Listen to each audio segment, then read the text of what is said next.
Eh bien, à La Haye, on se prépare à un hiver difficile. La Haye n'arrive pas à se priver, on va recevoir Bernard-Henri Lévy sur ce plateau, La Haye n'arrive pas à se priver du fournisseur de gaz Gazprom.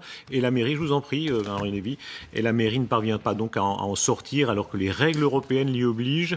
La Haye en est au point où elle doit demander une dérogation pour pouvoir continuer à recevoir du gaz de Russie. Bernard-Henri Lévy, bonsoir. Bonsoir. Merci d'être là. On va parler évidemment du combattant d'Azovstal qu'on a entendu, mais d'abord ce symbole terrible, une grande ville européenne, La Haye, c'est la ville de la justice européenne qui a toujours besoin, 6 mois après, du gaz russe. Est-ce que ce n'est pas un contre-symbole de ce que devrait être le combat des Occidentaux ? Écoutez, il y aura un autre symbole, c'est la solidarité européenne qui opérera et qui fera qu'entre les 27 de l'Union, eh bien, il y aura des livraisons de gaz. On s'entraidera comme on s'est entraidé dans d'autres circonstances. Est-ce que l'opinion va tenir ? Est-ce que vous craignez que l'opinion, qui était quand même très massivement acquise aux Ukrainiens, leur courage, leur défense, leur résistance, on voit dans certains secteurs qui parlent toujours plus haut des doutes sur les sanctions en particulier? Bien sûr qu'il y a cette érosion de l'enthousiasme et il y a cette érosion de la solidarité. Il y a une vilaine petite musique qu'on entend ici ou là. C'est un risque et c'est l'espoir de Poutine. Poutine, on l'imagine dans sa datcha ou dans son bureau, comptant les jours au terme desquels, selon lui et selon ses maîtres en renseignement, une opinion publique se lasse. Donc il y a évidemment ce risque. Et c'est vrai aux États-Unis, c'est vrai en Europe. Et c'est pour ça que c'est important qu'une émission comme la vôtre, une chaîne comme la vôtre, maintienne la pression, informe les citoyens sur les vrais enjeux de cette guerre et pourquoi il ne faut pas lâcher. En attendant ce paradoxe, pardon de m'y attarder, mais on rappelait tout à l'heure les propos de Bruno Le Maire le 1er mars, même s'il les avait un peu revus, quand on espérait ici, beaucoup espéraient que l'économie russe s'effondre, et c'est l'économie ici qui souffre, pas seulement, mais en partie à cause du gaz russe. Bruno Le Maire n'avait pas tort. L'économie russe s'est effondrée. Ça ne se voit pas encore là pour l'instant. Elle s'est effondrée. Il y a le secteur pétrolier et gazier qui continue encore de fonctionner dans les conditions que nous savons. Mais pour le reste, la Russie est à genoux. L'appareil productif est à l'arrêt. La population est démoralisée. Le cours du rouble, on peut toujours dire une monnaie forte, ça a des avantages, des désavantages. Mais enfin, le fait que beaucoup espéraient que le rouble s'effondre, il ne s'est pas effondré, loin de là, il se porte bien. Ce qu'espéraient les démocrates, c'est que l'économie russe s'effondre, que l'armée russe se démoralise, que la troupe russe refuse un jour de continuer d'aller se faire charcuter. Et ça, c'est ce qui commence de s'annoncer sur le terrain. Est-ce que le président de la République a eu raison de placer à un certain degré d'exigence en disant le prix de la liberté ? Il faudra payer le prix de la liberté, et ces mots ont été abondamment commentés.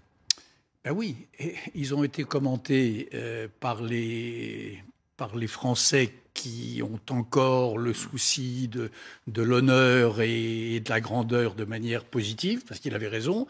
Et puis ça a été commenté par les Munichois, par ceux qui veulent qu'on arrête, par ceux qui voudraient qu'on abandonne Zelensky, en disant qu'il était en train de mettre de l'huile sur le feu.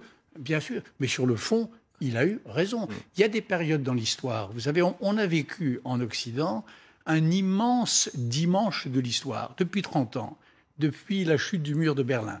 30 ans bénis, où il semblait que les guerres avaient disparu de notre paysage et où on pensait que les démocraties allaient l'emporter partout. Ce n'est pas le cas.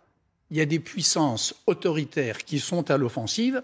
Qu'est-ce qu'on fait ? On baisse les bras ou on leur résiste ? Le président Macron a dit, à Bormes-les-Mimosas, très beau discours, churchillien, il a dit on résiste. Et si ça coûte un peu, eh bien on l'assumera. Jusqu'où peut aller le sacrifice ? Vous savez que pour beaucoup de familles, pour des gens qui ont des moyens, évidemment, moins 5%, moins 10%, mais pour beaucoup de familles, oui, c'est un sacrifice insupportable.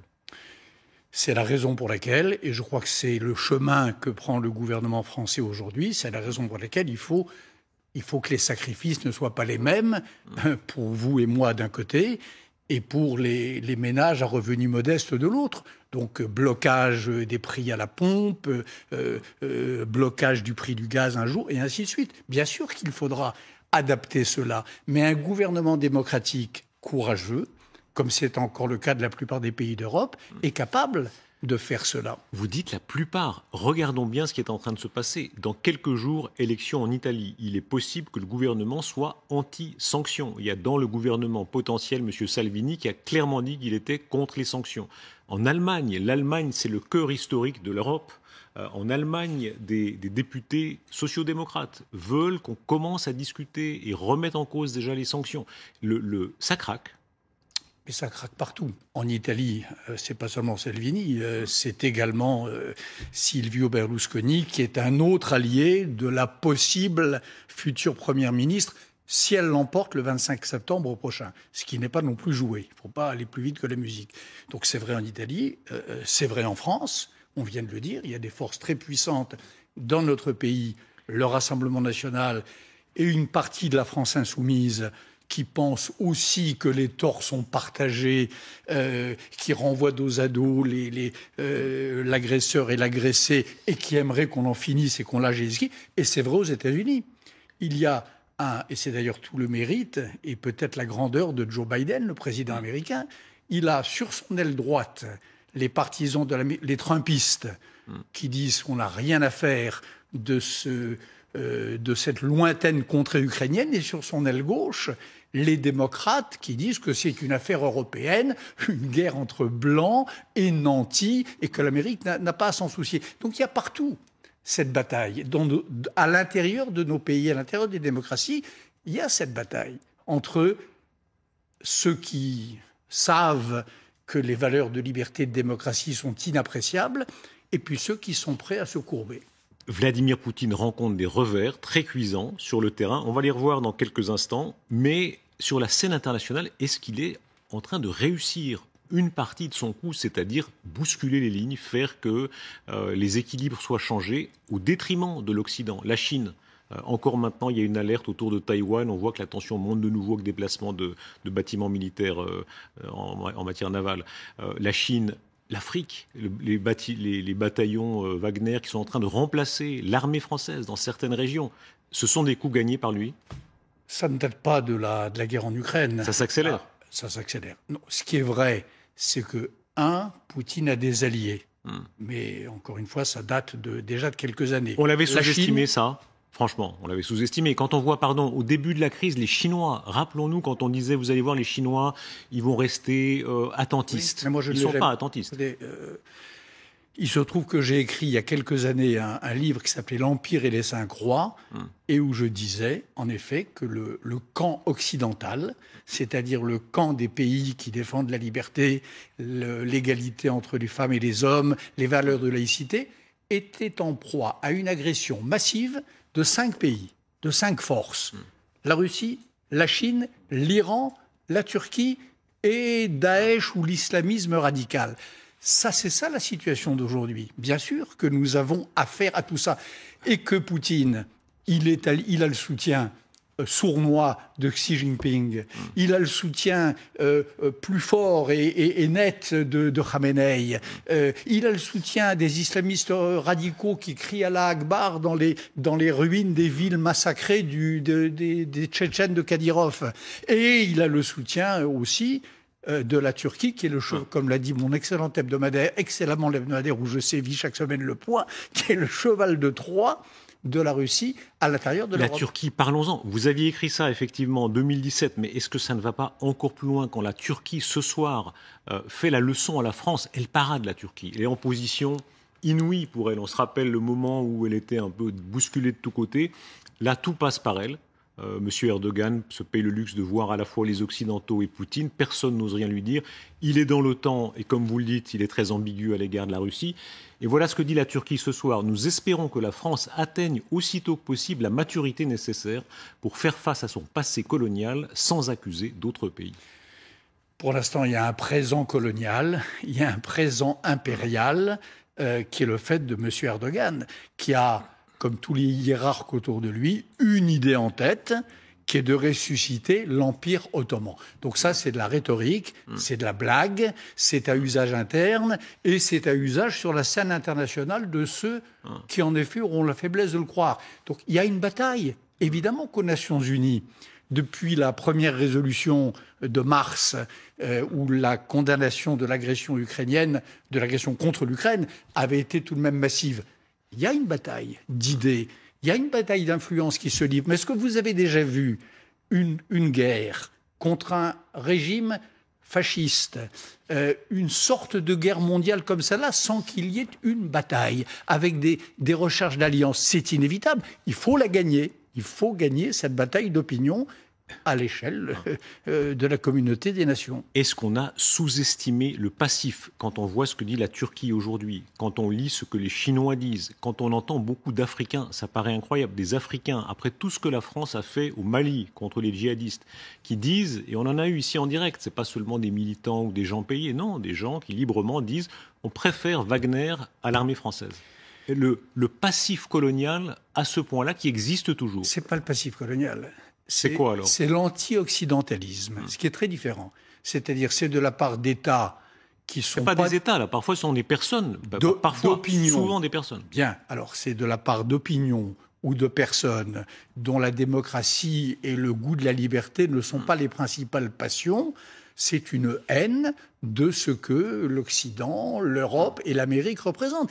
L'anti-américanisme, Darius Rochebin, c'est à l'échelle de la planète une force d'une puissance extraordinaire. Quoi que fasse l'Amérique, qu'elle commette des crimes comme au Vietnam, ou qu'elle nous sauve du nazisme comme en 1945, ou qu'elle sauve les musulmans de Bosnie comme en 1995.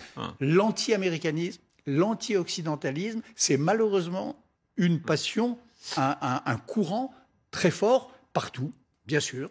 Pour le courant, pour ce courant-là, en Russie en particulier, le courant ultranationaliste, vous incarnez l'ennemi. On peut aller regarder des mortuis, on ne parle pas trop des morts, mais Daria Dugina, assassinée à Moscou. Ses discours, elle parle en français d'ailleurs très souvent, elle parlait assez bien français sur Internet, elle parle sans arrêt de vous. Elle est obsédée littéralement par Bernard-Henri Lévy. Vous incarnez pour elle le mondialisme, la volonté impériale occidentale dominatrice. Pourquoi une telle fixation sur vous? Il y a eu aussi, d'ailleurs, on l'a vu en Russie, il y a eu en Serbie, à cause de vos prises de position, une fixation personnelle. Vous incarnez pour eux l'ennemi. Écoutez, d'abord, tout ça, ça fait partie de cette absurdité de la propagande de guerre russe. Je ne veux pas parler de cette jeune femme. Elle est morte dans des conditions effroyables. Vous imaginez bien que je ne vais pas polémiquer. Mais enfin, d'un côté, un régime ou des idéologues qui disent qu'ils luttent pour dénazifier l'Ukraine, et de l'autre côté, qui nous disent que leur cible, c'est parce que c'est ainsi qu'ils parlent, le juif Bernard-Henri Lévy. Il y a là une contradiction et un paradoxe dans lesquels je les laisse se débrouiller. Est-ce que ce n'est pas aussi que de leur point de vue, et là je ne parle pas que des extrémistes, vous êtes au cœur de ça, c'est-à-dire votre action par exemple en Libye, quand on se souvient, vous avez beaucoup milité contre Kadhafi, quand la France a joué un rôle très important pour faire tomber Kadhafi, ces gens-là disent systématiquement, mais alors là, pourquoi est-ce qu'on n'a rien dit? Pourquoi on n'a rien dit pour la Libye? Pourquoi on n'a rien dit pour l'Irak? Et pour l'Ukraine, on parle. Attendez, la Libye, que je sache, il n'y a pas eu une guerre d'extermination menée par l'Occident contre le peuple libyen. Il y a eu une tentative réussie de libérer les Libyens d'un dictateur. Alors ça a été plus ou moins bien fait. Un peu plus que ça, c'est allé bien au-delà de la résolution de l'ONU, oui. Non, ça n'est pas allé. Oui, c'est allé au-delà de la résolution de l'ONU, en ce sens que on a libéré le peuple libyen d'un dictateur. Là, on parle d'autre chose en Ukraine. On parle d'une agression. Est-ce que c'était on parle d'une extermination. Je ne mets pas les choses au même niveau, mais est-ce que c'était l'ingérence dans un État souverain, la Libye? Le droit d'ingérence, le devoir d'ingérence plus exactement, est inscrit désormais dans la Charte des Nations Unies. Lorsqu'il y a des crimes de masse qui sont commis quelque part, il y a de la part du reste de l'humanité un devoir d'ingérence. Le principe de Goebbels, charbonnier et maître chez soi, c'est fini. L'ingérence, c'est légitime, c'est dans la loi. Est-ce que ça veut dire, quand un général Yakovlev, sur ce plateau, il dit on peut aller plus loin, c'est, je crois, l'article 51 de la Charte des Nations Unies, un droit de légitime défense, les Ukrainiens pourraient dire, et les Occidentaux pourraient répondre, oui, on envoie par exemple des Américains ou des Français sur le sol ukrainien pour aider à manœuvrer un certain nombre de matériel. Est-ce que vous y seriez favorable? Il y a des Américains sur le sol ukrainien. Il y a des forces spéciales, c'est pas l'armée. Non, je les ai filmés. Ils sont dans mon film Pourquoi l'Ukraine? C'est le groupe Mozart, des vétérans magnifiques. C'est pas l'armée régulière. C'est pas l'armée régulière, mais ce sont des Américains. Donc, 1. 2, aller plus loin, oui, c'est-à-dire organiser beaucoup plus, préparer beaucoup plus qu'on ne le fait, la condamnation internationale et le jugement des criminels de guerre russes. Boris Johnson avait dit, je crois que c'était en mars ou en avril, que l'option d'exclure la Russie des Nations Unies était sur la table. C'est Boris Johnson qui l'a... C'est très difficile parce que ça ne peut être proposé que par l'Assemblée générale et le Conseil de sécurité doit le valider et les Russes y ont un veto.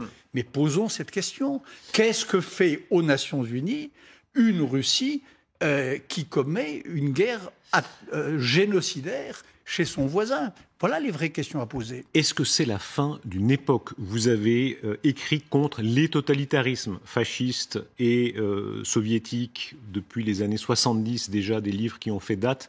Une grande partie des opinions dit ce messianisme, on n'en veut plus. Et dit, comme vous le disiez, chacun chez soi. Oui, c'est peut-être ça, et c'est peut-être aussi le début d'une époque. Parce que la réalité d'aujourd'hui, c'est l'Amérique qui s'engage et qui n'a pas l'air prête à réduire son engagement. Elle en a les moyens encore?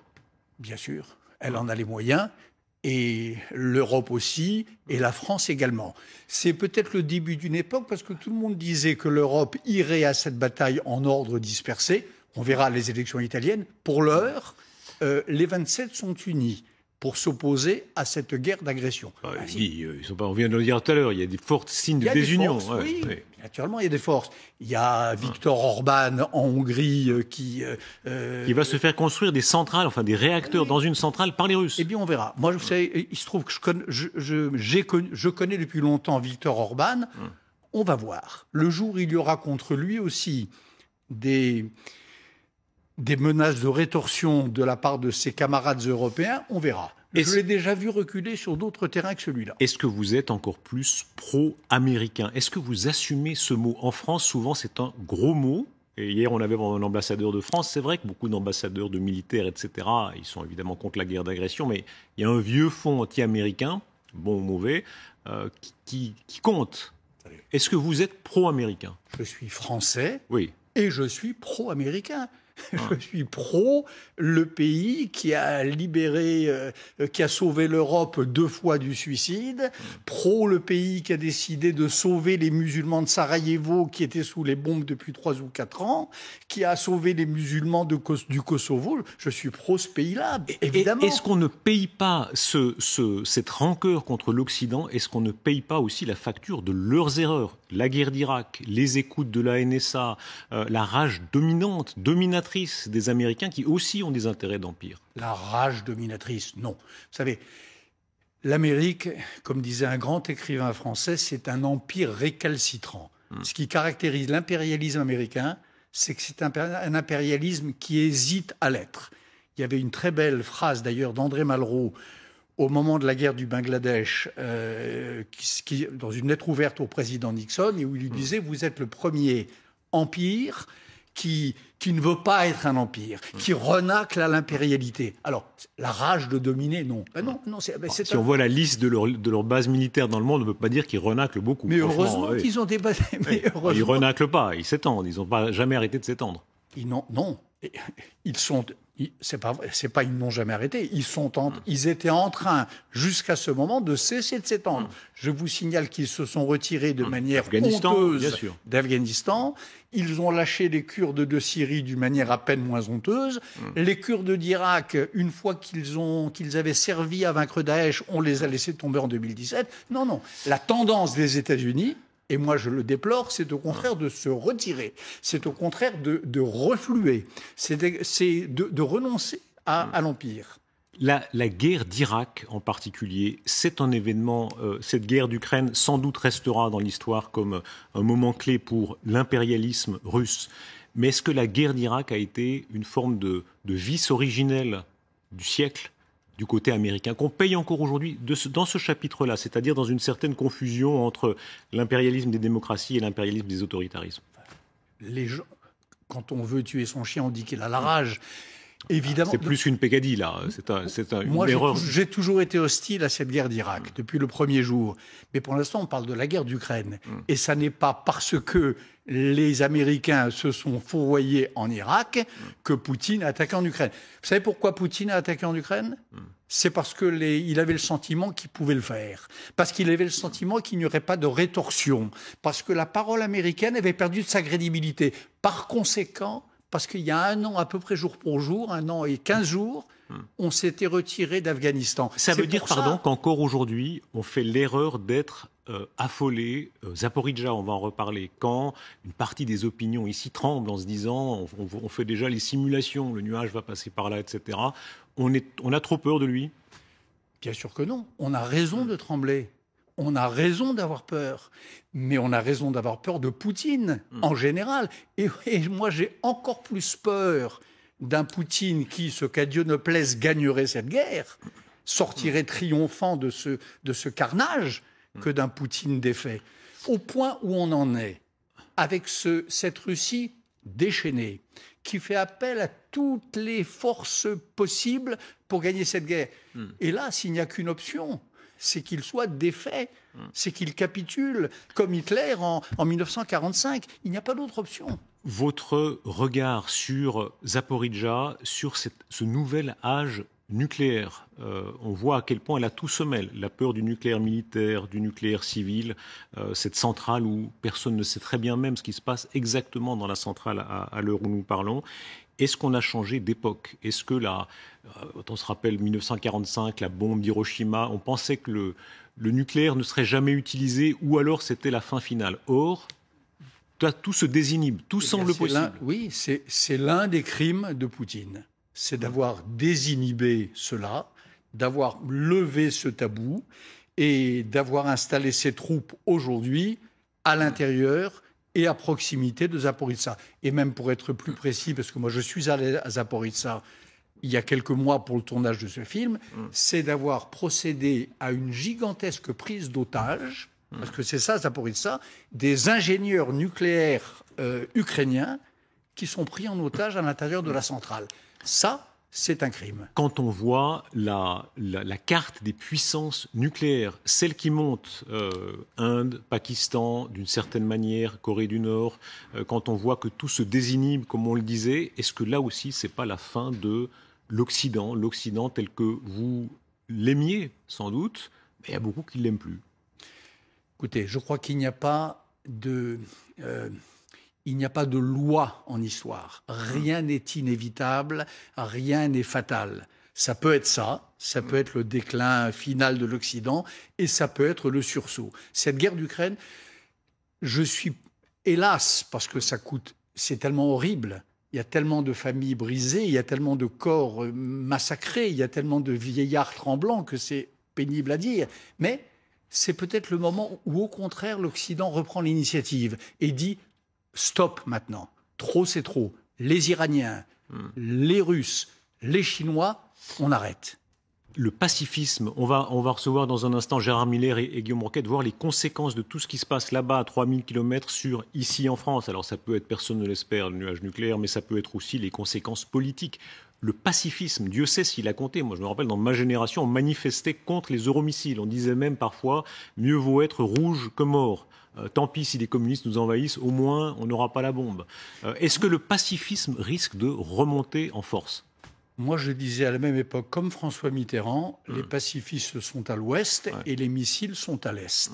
C'est-à-dire que la paix est une immense chose, c'est le plus beau mot dans toutes les langues ou presque du monde, mais le pacifisme, c'est-à-dire l'idée de céder devant la force, de courber l'échine devant les États autoritaires, totalitaires, rouleurs de mécanique, c'est autre chose. Et là, c'est le synonyme de la lâcheté. Alors, sur les plateaux de télévision, en général, les gens le disent, mais dès qu'on va dans les antichambres ministérielles, ça change. La Crimée, c'est l'exemple type. On peut aller dans tous les ministères en Europe.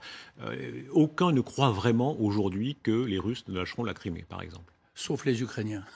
Allez dans les chancelleries ukrainiennes, à l'administration présidentielle, vous verrez, qu'ils le souhaitent, et deux, qu'ils pensent qu'ils en sont capables. Et vous y croyez, vous ? Écoutez, moi je souhaite que cette guerre s'arrête le plus tôt possible parce que l'horreur est trop grande. Mais en effet, si la capitulation de Poutine est possible à la condition de la reprise de la Crimée, bien sûr qu'il faudra qu'il faut que les Ukrainiens, qu'il serait souhaitable, s'ils le veulent, que les Ukrainiens reprennent la Crimée. Bernard-Henri Lévy, prenons la mesure de ce qui se passe ici. Je le disais, le lien entre Zaporijjia et la France, le lien entre l'Ukraine et la France. Nous recevons Gérard Miller qui nous rejoint sur ce plateau, mais aussi Guillaume Roquette. Je vous en prie, Gérard Miller. Je ne sais pas si vous connaissez Gérard Miller, Bernard-Henri Lévy. A priori, vous êtes très loin idéologiquement, mais je ne sais pas. Écoutez, nous nous connaissons, oserais-je le dire, depuis 50 ans. Il a été 2 fois mon éditeur. Alors si c'est pour vous envoyer des politesses, ça ne sert à rien. Alors, non, mais je vais vous dire, nous nous sommes retrouvés un certain nombre de fois, j'allais dire dans les mêmes cortèges. Maintenant, la liste de nos différences, sinon de nos divergences, est assez longue pour vous réjouir. Allez, une parenthèse de 30 secondes, ce qu'on disait tout à l'heure sur la guerre d'Irak, sur cette espèce, quand on dit sans arrêt, on compare, n'est-ce pas ? Il y a sans arrêt ces voix. Vous avez dit combien vous contestiez ce point de vue, mais disent « Ah oui, mais pour l'Irak, on n'a rien dit ». Est-ce que vous pensez ça ? Écoutez, si je devais juste résumer d'une phrase une des divergences avec Bernard-Henri Lévy, c'est notamment son rapport à l'Amérique. Nous avons eu 20 ans pendant la guerre du Vietnam, il a rappelé à juste titre les crimes américains. Nous avons eu presque 20 ans pendant le coup d'État de Pinochet. Je n'ai pas plus oublié les crimes de l'un que de l'autre. Et pour l'Irak, je n'ai pas oublié en effet que je ne me mettrai jamais du côté de ceux que vous avez définis comme les pro-américains. Donc évidemment, il y a quelque chose là qui nous sépare profondément. Ce sera un autre débat un jour. Merci à l'un et à l'autre. Merci Bernard-Henri Lévy. Et à votre place, Guillaume Roquette face à un homme de gauche, un homme de droite. À ma droite, précisément pour mesurer les effets de tout ce qui est en train de se passer en Ukraine. Rappelons